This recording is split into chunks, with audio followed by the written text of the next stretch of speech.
By the 1890s, nearly every grand hotel in America had a Turkish bath, with marble rooms heated past 170 degrees, staffed by attendants, where the wealthiest guests came to treat illness, close deals, and prove their status.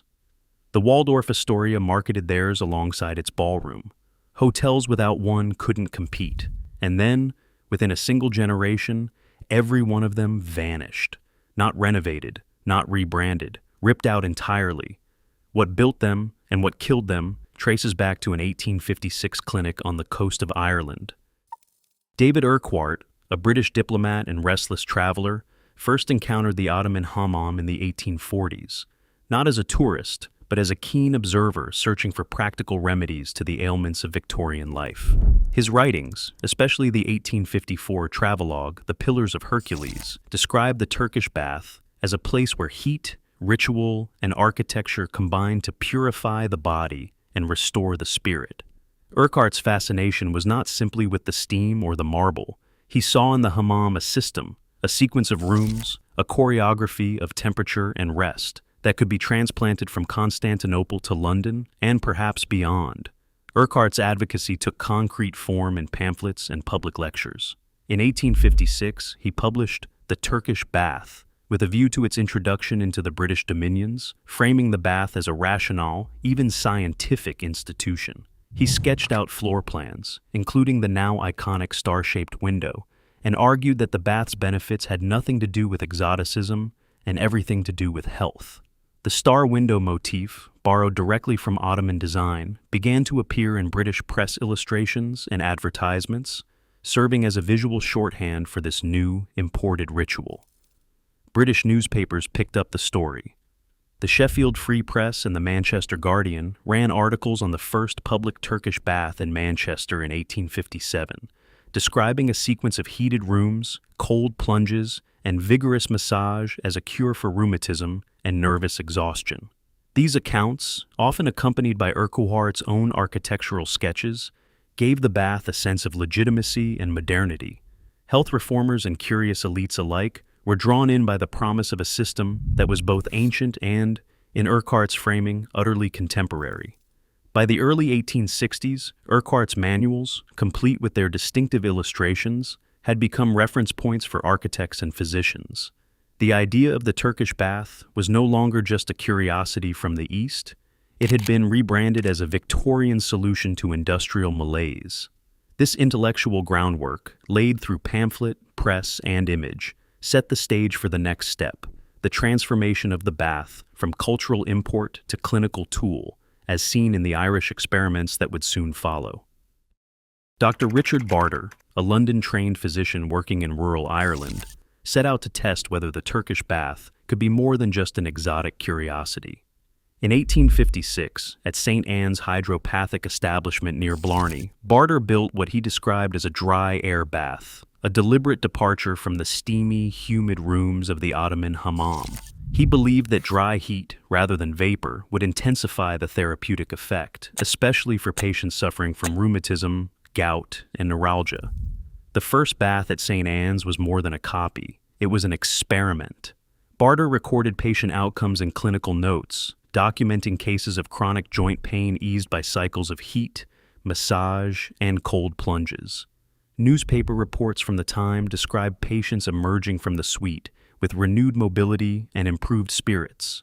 Barter's approach was methodical. He partnered with David Urquhart, sending an architect to Rome to study ancient thermy, searching for the optimal design for heat retention and ventilation. The result was a 3-room sequence: a warm room, a hotter chamber, and a cool area for recovery. This layout, first tested at St. Anne's, became the blueprint for what would soon be called the Victorian Turkish bath. Barter's records show that by the late 1850s, his establishment was treating dozens of patients a week, many of whom traveled from across Ireland and Britain, seeking relief unavailable elsewhere. The medical framing of Barter's bath, supported by case notes and published diagrams, gave the system a reproducible quality. Physicians and entrepreneurs could point to St. Anne's as proof of concept, not just a romantic import. This scientific legitimacy, combined with clear architectural plans, made it easy for others to adopt the model. Within a decade, the dry heat Turkish bath had become an export-ready therapy, ready to cross the Irish Sea and, soon, the Atlantic. In October 1863, a modest advertisement appeared in a Brooklyn newspaper that read, "The Turkish Bath on Brooklyn Heights."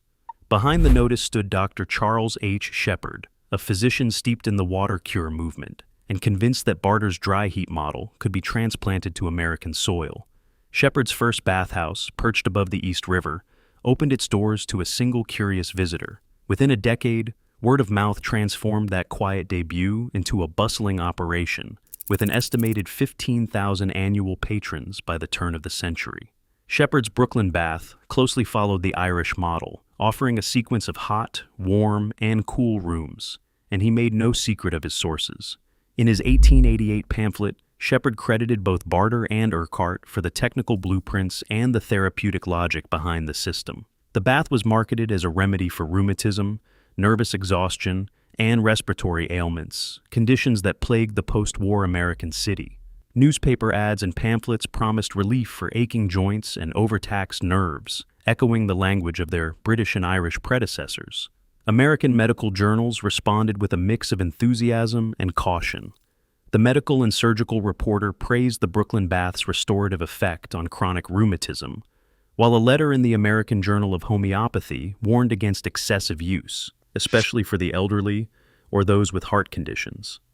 The Boston Medical and Surgical Journal carried both endorsements and warnings, reflecting a profession divided between hope and skepticism. Shepard's advocacy, paired with testimonials and detailed floor plans, helped the Turkish bath gain a foothold in American medical culture, even as debate simmered over its true efficacy. By the late 1860s, the Turkish bath had established a domestic reputation as both a scientific therapy and a fashionable urban experience. Its legitimacy, built on medical discourse and public curiosity, set the stage for its next transformation, from clinical tool to status symbol inside the nation's grandest hotels.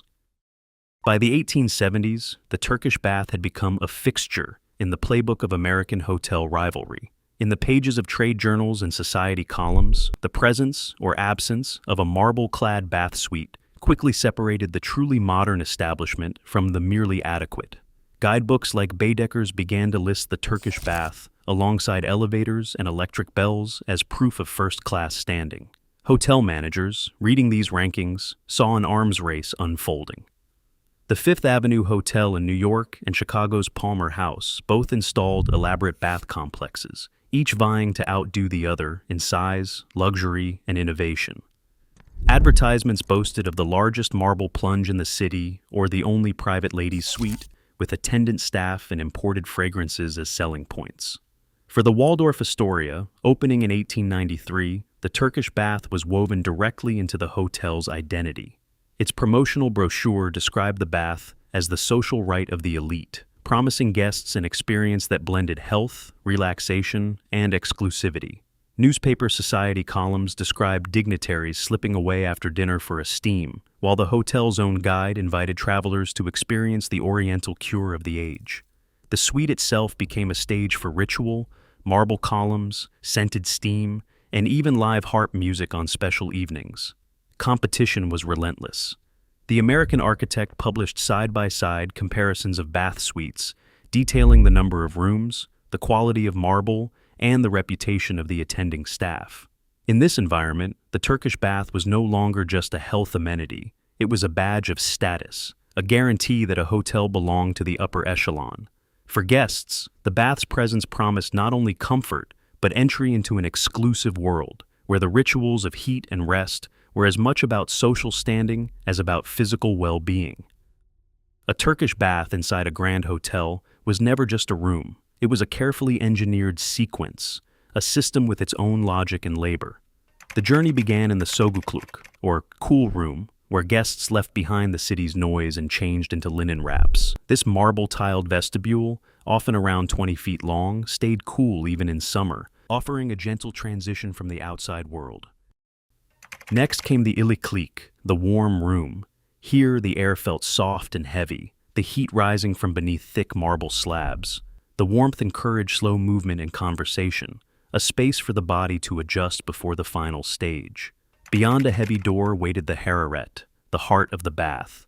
Steam drifted through dome ceilings, and the temperature climbed above 120 degrees Fahrenheit.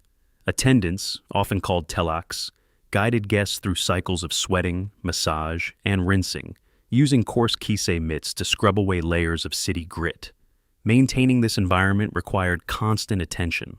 Coal-fired boilers in the basement burned through as much as 2 tons a week in peak season, with a stoker on duty 12 hours at a stretch to keep the steam flowing. A bath attendant earned $12 to $15 per week, well above the average for hotel workers, while stokers and laundry staff rounded out the team. Each chamber had its own water supply, a 500-gallon tank for the iliklik, and a separate line for the sogukluk.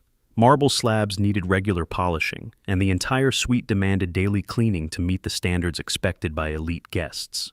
The flow through these rooms was more than ritual. It was a sign of order and modernity, a demonstration that the hotel could command both the latest technology and a staff skilled enough to run it. The bath's architecture and labor were inseparable from its social meaning. Every heated tile and every attendant's hand reinforced the sense of exclusivity that guests came to expect. Inside the marble corridors of a grand hotel, the Turkish bath operated as much on social codes as on steam and stone. Access was never universal. Pricing set the first barrier. In the 1880s, a single session at the Plaza or Palmer House could cost $3 to $5, which was more than a day's wage for most workers. Some hotels bundled unlimited bath access into the nightly rate for their best suites, while others required guests to purchase exclusive tickets at the front desk. These tickets, printed with ornate flourishes, doubled as quiet signals of privilege. Ledger books from the Palmer House show that rooms with included bath access commanded a premium, and hotel managers tracked which guests used the facility, reinforcing a sense of belonging to a select group. Segregation shaped the experience. Most hotels enforce strict gender schedules, with separate days or hours for men and women. The Fifth Avenue Hotel, for example, reserved Tuesdays for ladies, charging 50 cents for entry, slightly higher than the men's rate, a subtle reminder of exclusivity. These ladies' hours offered rare freedom for women of means, who gathered in their own lounges to exchange letters, plan social events, or simply enjoy respite from public scrutiny. For men, the bath became a private annex to the boardroom. Diaries and society columns from the 1880s describe business deals sealed over steam, where the absence of clerks and reporters allowed frank negotiation. Privacy was both a promise and a product. Attendants were trained to recognize regulars, to maintain silence, and to shield guests from unwanted encounters. Booking policies sometimes required advance notice for private groups, and certain hours were reserved for club meetings or political caucuses. The result was a carefully managed environment where class, gender, and discretion intertwined. The Turkish bath was not simply a place to wash away the city's dust. It was a stage for the rituals of exclusivity, where every detail, from the price of a ticket to the timing of a visit, reinforced the boundaries of privilege. By the late 19th century, a new understanding of disease began to unsettle the foundations of the Turkish bath's medical reputation. Pasteur's experiments in 1861 revealed that invisible microbes, not miasma or bodily imbalance, were the true agents of illness. Koch's isolation of the tuberculosis bacillus in 1882 gave the medical community a concrete enemy, one that thrived in moist, warm environments. Medical journals responded in kind. An 1895 editorial in the Boston Medical and Surgical Journal warned that steam baths, once prescribed for nervous exhaustion or rheumatism, could instead become breeding grounds for infection. Public health bulletins echoed these concerns, listing communal bathing establishments among potential vectors for diseases like cholera and diphtheria. By 1900, the American Public Health Association included Turkish baths in its annual warnings, urging stricter ventilation and disinfection. The effect was immediate. Physicians who had once endorsed the bath as a therapeutic tool now questioned its safety, and the original rationale for the hotel bath began to unravel. The grand suite of marble and steam, once a symbol of health, now faced a new reality shaped by laboratory science and public caution. The 1920s brought a sudden chill to the marble corridors of America's grand hotels. When the nationwide alcohol ban took effect in January 1920, hotel managers lost more than just their bar revenue. The Turkish bath, once a discreet annex to the cocktail lounge or cigar room, saw its clientele dwindle almost overnight. Payroll logs from the Waldorf Astoria in 1922 show a sharp drop in attendant hours, as fewer guests booked private steam sessions. Without the social draw of after-dinner drinks and business gatherings, the bath's role as a networking hub faded. Financial pressure mounted with the onset of the Great Depression. Heating a marble suite, paying a team of attendants, and maintaining coal-fired boilers cost thousands each year. These expenses grew impossible to justify as guest numbers fell. Revenue reports from the Palmer House in 1931 list the Turkish bath as a net loss, recommending closure or conversion. In 1932, the owners of Manhattan's Everard Turkish Bath filed a permit to demolish the steam room and partition the space into rentable rooms and storage. The same year, hotel managers across New York and Chicago debated whether to keep their costly bath suites or repurpose them for higher-yield uses. The economic shocks of Prohibition and the Depression did more than empty the baths. They set in motion the physical erasure of these once essential hotel spaces. By the late 1940s, the marble chambers of the Turkish bath stood empty, their echoes replaced by the quiet hum of new comforts. The arrival of private ensuite bathrooms in every guest room changed the rhythm of hotel life. Guests no longer needed to share a ritual of heat and steam. Now, hot water flowed at the turn of a tap, and privacy became the new standard of luxury.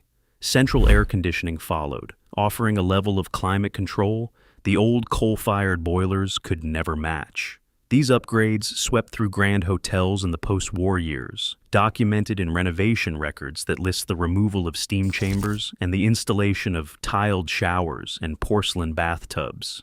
The communal bath, once a symbol of sophistication and modernity, faded into the background as architects carved up the old suites to make way for more profitable rooms.